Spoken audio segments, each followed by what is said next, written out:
Ok, bonjour, bienvenue dans la deuxième partie de ce tutoriel sur la réalisation d'une brochure à 3 volets. Donc nous avions vu dans la partie précédente comment réaliser un gabarit.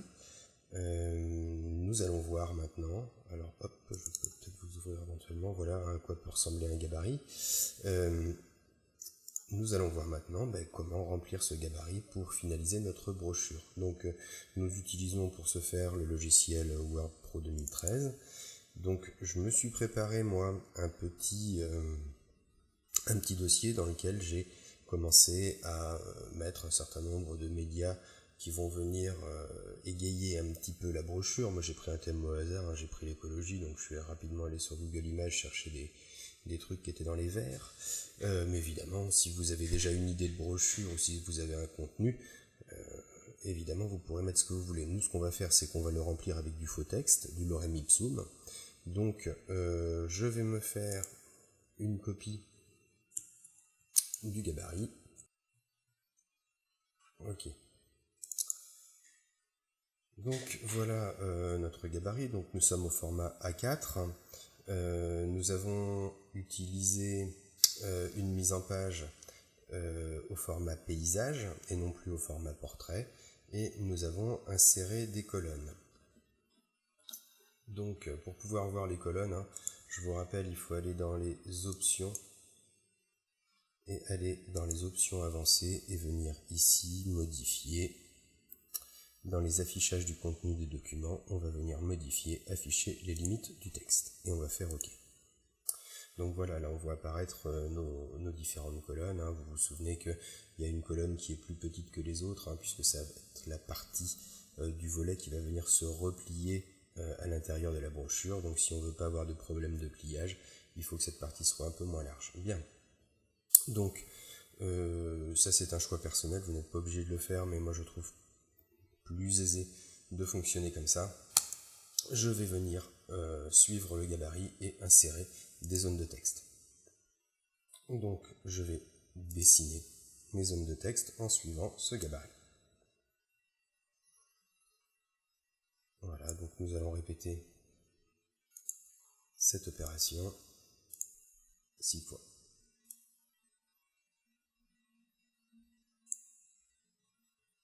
L'avantage, c'est que ça facilite les insertions d'images qui vont venir se caler pile poil aux dimensions de notre zone. Alors certains vont trouver ça contraignant, d'autres trouveront ça facilitant. Vous pourrez faire vos essais.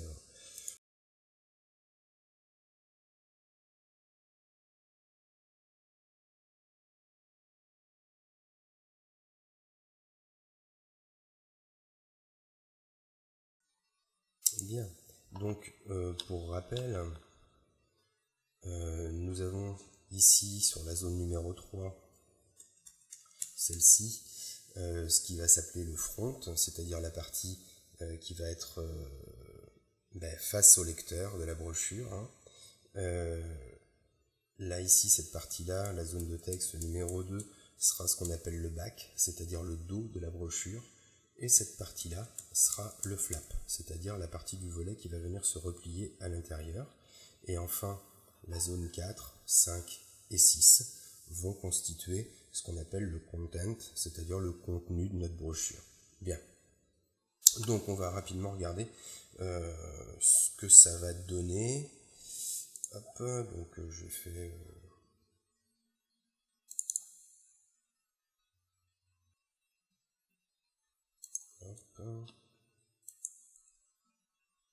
Donc voilà, ici nous allons avoir le dessus de notre brochure, donc avec un titre, une image, éventuellement un logo, etc. Nous allons avoir le dos de la brochure, donc avec les informations principales, c'est-à-dire les contacts, les numéros de téléphone, le mail, éventuellement un site internet. Pourquoi pas, si vous le souhaitez, vous pouvez rajouter aussi une partie de plan, si on peut aller vous visiter. Et enfin, la partie du flap, c'est là qu'on aura des informations, plutôt des données chiffrées, enfin voilà, un certain nombre de choses de ce type-là. Et enfin, le content, c'est-à-dire l'intérieur de notre brochure, voilà, avec nos différentes colonnes. Moi, j'ai rajouté une image en largeur, je vous montrerai comment on fait, c'est simple comme tout. Donc voilà comment on peut rapidement créer une petite brochure à 3 volets. Bien, donc c'est là-dessus qu'on va essayer de se baser. Donc nous allons plutôt démarrer par le content. Donc on va ici insérer du faux texte. Donc pour ça, il suffit d'écrire égal lorem et ouvrir la parenthèse. Le premier chiffre qu'on va annoter, ça sera le nombre de paragraphes. Donc ici on va mettre 10 par exemple. On sépare par une virgule.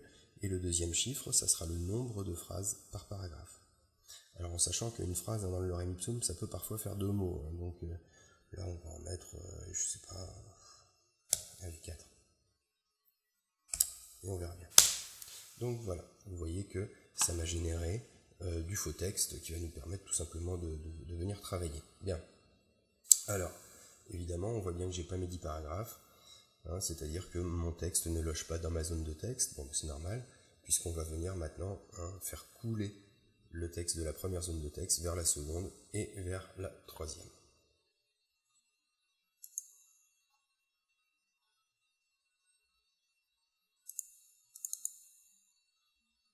Donc voilà, pour cela, vous avez vu, j'ai juste double-cliqué sur ma zone et je vais, pour afficher les options de dessin en fait tout simplement, et donc je suis positionné dans ma première zone, je vais créer un lien et je vais me placer dans la zone vers laquelle je souhaite faire couler mon texte, donc la deuxième, voilà. Je vais faire la même chose ici, je crée un lien vers la troisième. Bien. Alors nous allons voir que en mettant des titres, etc., nous aurons peut-être suffisamment de texte. On va peut-être d'emblée sélectionner tout notre texte et venir modifier notre police. Donc, dans une brochure, c'est toujours plus joli de se mettre en format justifié. Donc on vient ici dans l'onglet Accueil, puis dans les options de paragraphe, on vient cliquer sur Justifier. On va pouvoir, moi par défaut je suis en calibri, mais on va essayer de changer, on va se mettre en avenir LT, mais après bon, c'est en fonction de ce que vous pourrez choisir. Alors évitez de multiplier le nombre de polices différentes.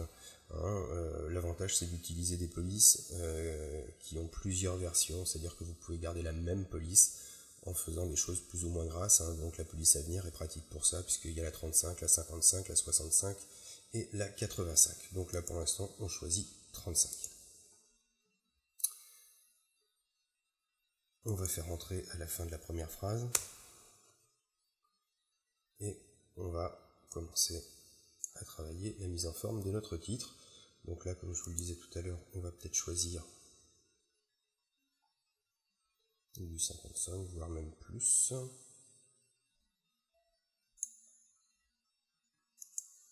On va carrément se mettre en 65. On va augmenter un petit peu la taille et on va venir changer de couleur. Voilà.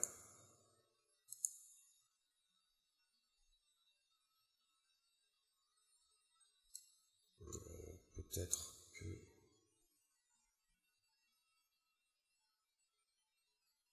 on peut éventuellement venir se mettre aussi en majuscule pour les titres, pour ne pas être obligé, excusez-moi, de tout retaper.